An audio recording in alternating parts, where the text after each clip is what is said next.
Jumpa lagi di Kapten Anime. Zoro mulai serius dan menyerang King.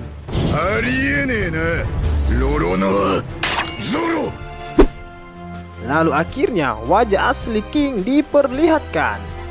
Seperti apakah wajah asli dari si King ini? Manga One Piece chapter 1035 kali ini mendapatkan judul Zoro versus King. Cerita dimulai dengan memperlihatkan ketika Sanji menendang Queen. Serangan Sanji yang begitu kuat sehingga membuat Queen terlempar jauh dari kastil dan terbang keluar dari perbatasan Pulau Onigashima. Queen telah kehilangan beberapa gigi dan benar-benar KO. Namun tidak berapa lama, Sanji pun jatuh pingsan yang kemudian ditolong oleh para geisha yang ada di sana. Lalu muncullah sebuah pengumuman, pertempuran di aula kesenangan dimenangkan oleh Sanji.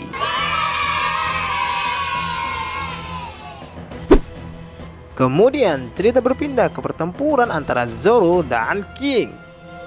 Zoro berlutut di tanah setelah menyerang King. Kali ini Zoro berhasil melukainya dan membuat King mengeluarkan darah.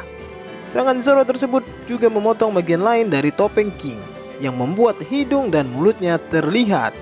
Akhirnya Zoro pun sudah mengetahui cara kerja api milik King. Zoro mengatakan saat api di punggungnya menghilang, dia dapat bergerak sangat cepat, tetapi kekuatan pertahanannya menjadi melemah. Tiba-tiba King merobek topengnya dan kita bisa melihat seluruh wajahnya untuk pertama kalinya. King terlihat memiliki kulit berwarna coklat, tato di sekitar mata kirinya, rambut putih panjang yang dikepang pada sisi kanan, dan sayap yang berwarna hitam. Kroco-kroco Kaido yang sebelumnya terkena Hosoku Haki Zoro melihat King dengan wajah yang kaget. Mereka mengatakan bahwa King benar-benar berasal dari ras Lunaria, dan jika mereka memberitahu pemerintah dunia, maka mereka akan mendapatkan hadiah 100 juta berries. Lalu seketika King mengeluarkan pedangnya dan menyelimutinya dengan api. Kemudian dia menyerang kroco-kroco itu dengan teknik Karyudon, sebuah api yang berbentuk naga mirip seperti naga Kaido dan Momono Mesum menyembur keluar dari pedang King dan membakar kroco-kroco Kaido. Setelah itu, King berubah menjadi Pteranodon dan terbang ke tempat Zoro berada sambil menembaki Zoro dengan api. Pertempuran pun berlanjut di luar kastil. King terus menembaki Zoro dan juga menyerang dengan sayapnya. Setelah beberapa serangan yang terjadi, pertempuran pun berhenti. Zoro mulai kelelahan dan mengatakan bahwa dia sudah tidak punya banyak waktu. Jika pertarungan ini berlangsung lebih lama lagi, pedangku bisa membunuhku. Kelihatannya, King dapat merasakan aura yang sangat berbahaya dari pedang Zoro. Lalu, secara mengejutkan, Zoro mengeluarkan teknik pedang terbarunya yang bernama No Santoryu, atau yang berarti gaya tiga pedang Raja Neraka. Selanjutnya, ada sedikit flashback tentang King saat masih bocil. Flashback itu terjadi ketika dia bertemu dengan Kaido.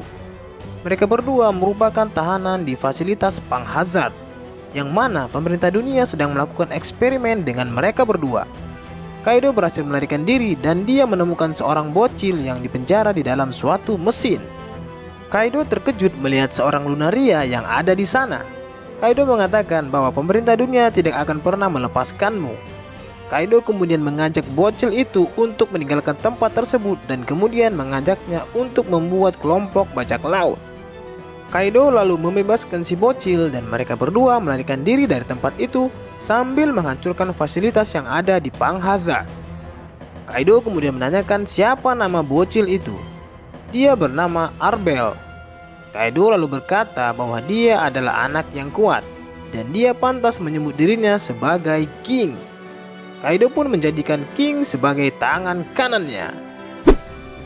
Cerita lalu kembali ke masa sekarang. Zoro menyerang King dengan teknik Rengoku Onigiri. King dapat menghindari serangan tersebut dan menyerang balik Zoro dengan teknik Karyudon. Zoro berhasil menghindarinya, namun King menyerang kembali dengan pedangnya. Zoro berhasil memblokirnya, tetapi King berhasil mengambil ketiga pedang milik Zoro. Zoro pun berhasil merebut kembali ketiga pedangnya dan bergerak menjauh dari King.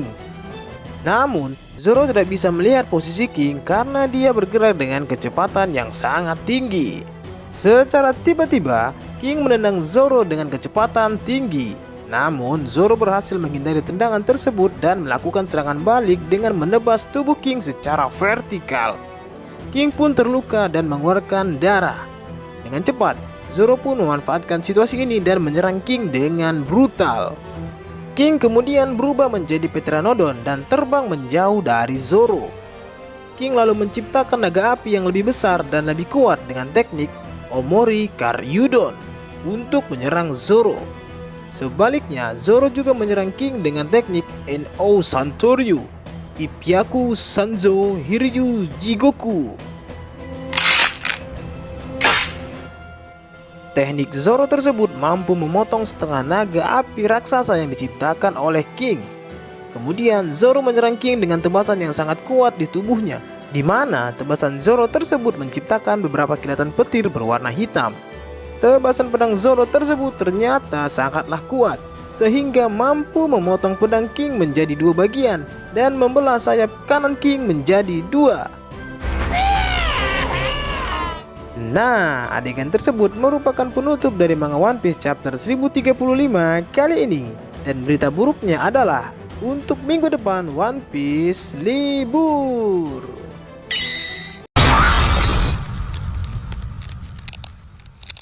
Oke, cukup sekian dulu ya nakama. Tetap stay terus di channel ini agar kalian tidak ketinggalan informasi paling update tentang One Piece yang akan Abang Kapten bagikan untuk kalian semua.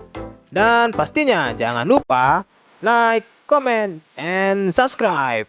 Bye.